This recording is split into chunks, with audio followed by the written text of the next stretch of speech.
The most important animation in your entire game is your idle. Yes, the animation where the character's just standing there breathing is the most important animation. The reason for that is because it serves as the base from which all the other animations in your game come from.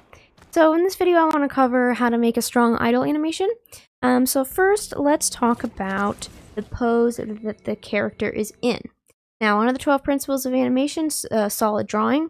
In 3D animation, you don't draw, right? So it's solid posing. So let's go over some techniques you can do to create solid poses. One of them is a nice line of action. You want an interesting, clean flow throughout the spine and the head and the legs and the limbs that is appealing, it flows well, and it clearly communicates what the character's doing.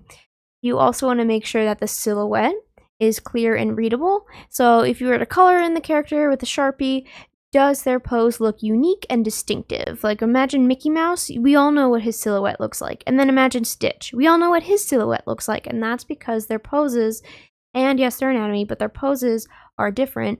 And it really helps distinguish them from one another. You can see Mickey's often curved, his spine is curved the other way, and Stitch is hunched over, facing forward. So they have different stances, and it helps communicate who they are. And we also want to make sure that our poses are well balanced and mechanically sound, especially for games, because you need this pose to flow into a bunch of other animations. So if you have some crazy pose that's going to be hard to flow in and out of, like you're going to have a hard time creating nice fluid animations that the player will resonate with. So make sure the character is on balance.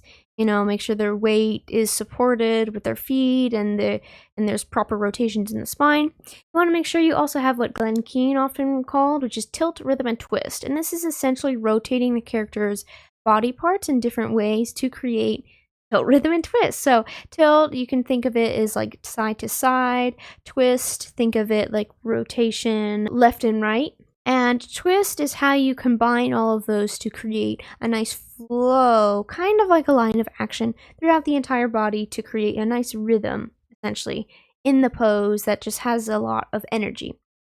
And then what's also super, super important, if not one of them, the most important, is you need to use all of these techniques to make the character feel unique and specific. Because a very important concept in games, film, it doesn't matter, in any visual medium, a character shows who they are by what they do. Actions speak louder than words. We know that saying, right? Well, for animators, what that means is a character shows who they are through how they do what they do. So you need to make this pose character specific and unique. Let me just give you a practical example and show you what I have here. So here we have a character called Jack, and he is a former military guy. He's tough, but if you look at his idol, it's not telling me anything of that. If you look at his stance, like he could be someone waiting for the bus for all we know. This isn't specific to him. So how can we improve this? A great place to start would be reference. So I usually find reference from real life and from other animated works, because I find having inspiration with clean line of action and design language from animated works can be very helpful, but you don't want to plagiarize ever, obviously. And you also want to come up with something new, so it's best to study the real source. So I went ahead and just found some images online of Bucky from Marvel Rivals, because I thought his posing was nice, and then just some Green Beret photos. So what you'll notice in a lot of these is they'll have like their head kind of tilted down and they're looking sort of like off the top of their nose. And that is a nice stance that kind of makes them feel powerful. And you notice, especially in this Bucky, how there's a nice line of action. See his leg, if you follow it up all the way through his spine up to his head, like that's a very nice clean line.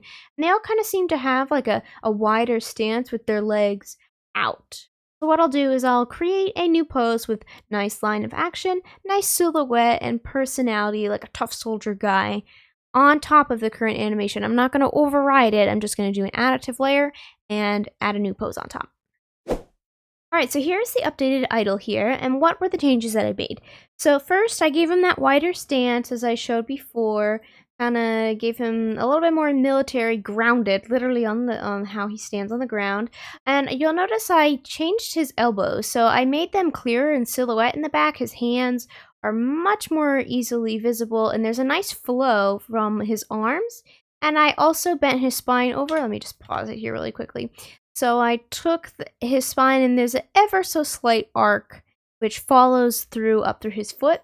And just like how in the reference, I tilted his head down, so he kind of has more a serious look. If I had the ability to rotate his fingers, I'd probably give him more of a fist, just to emphasize the toughness even more. And just for comparison, I will quickly delete what I did so you can see the difference. I have this here. Delete. This is what it was before. So you can see how just using a well-balanced stance, line of action, clear silhouette, all of those principles while using real reference to help guide your posing decisions can really help improve your idle animation and your posing in general. That's all I have for you today. I'll be releasing more game animation tips as well as releasing some courses in the near future, so stay tuned for that. If you are willing to playtest the game I'm working on, please sign up via the email subscription in the link below. I appreciate your feedback. It'll help me make the most fun game that I can. And as always, happy animating!